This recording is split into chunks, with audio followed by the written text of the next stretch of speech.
I can imagine you are wondering why I'm sitting here, alone. My friend, I'm not alone.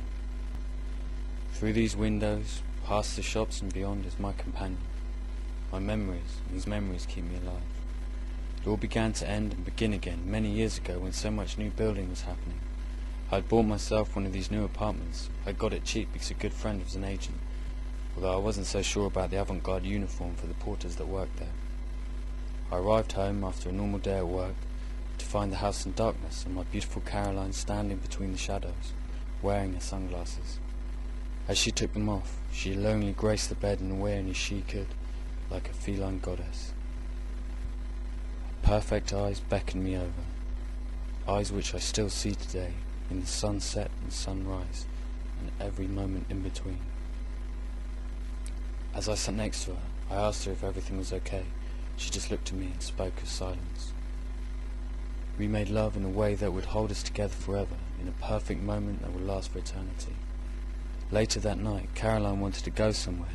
She wouldn't tell me where, but all would be revealed. We drove to the outskirts of town to some other new apartments, where she told me to wait outside, but to make sure I had a white carnation for the lady of the house. Her soft hands led me along alleyways and down darkened stairs, and I can remember gripping her hand at each unknown turn. We walked downstairs into a lady's house, who I'd known to be a gypsy, but if Caroline knew her, then I had no need to worry. She led me into a room of which I'd never seen before, let alone be a room on the outskirts of town. And then I heard a voice. Caffè, ve lo lascio qui sopra. I didn't recognize the language, but we just carried on walking. We walked through huge rooms filled with old oil paintings and antique furniture. Caroline was dancing around with such excitement, but I had no idea what was going on. She sat me on an antique chair which was placed in the middle of a room full of paintings, and a certain stillness hung in the air, like I have never experienced before or experienced since. I heard a soft shuffling of feet disappearing into the nothing. And then I heard Caroline's voice whispering, as if it were through the walls. She started to tell me she could see me, not as if I was in the room, but flying above the buildings, flying above the clouds, within the clouds, floating. But I was floating alone, not with her. I spoke into space to ask her what this was all about, but she just told me to sit still and listen, to hear my future. I was intrigued as well as being entertained. She spoke of a beautiful woman sitting on steps looking out over the most beautiful city in the world. But then her tone changed. Caroline started to tell me the reason for this journey. She started to speak of these days being her last and that nothing lasts forever. I looked to the ceiling and remember I joked to her not to be so silly. But she continued. She continued to tell me that she would not be walking this earth for much longer and wanted our last night together to be perfect, for me to be happy when she was gone. I listened, and although I didn't quite believe what I was hearing, I can remember thinking how this life was so precious, and how it might be disappearing like the smoke that I was breathing. When I realized that Caroline's words had stopped, I found myself lost, and there was no sign of Caroline. I panicked. I ran around looking for her. I was fortunate enough to get lifted into town so I could go and find her. I took my car and raced towards where she may be.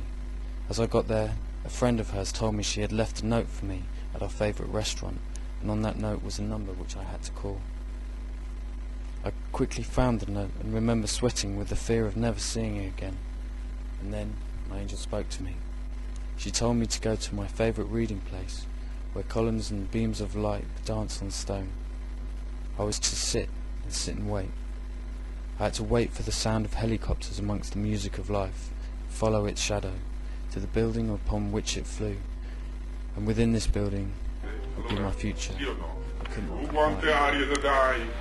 I ran towards the building which I had always seen but never noticed, and entered through the heavy wooden doors. Quickly up some stairs, and I was greeted with a huge expanse of light, sky and stairs. It was so bright I had to put my glasses on. I started to walk up the stairs, and other people were there, but with Caroline's words of "Go up, faster, faster, soon you'll see," reverberating in my head, I couldn't help but do as she asked.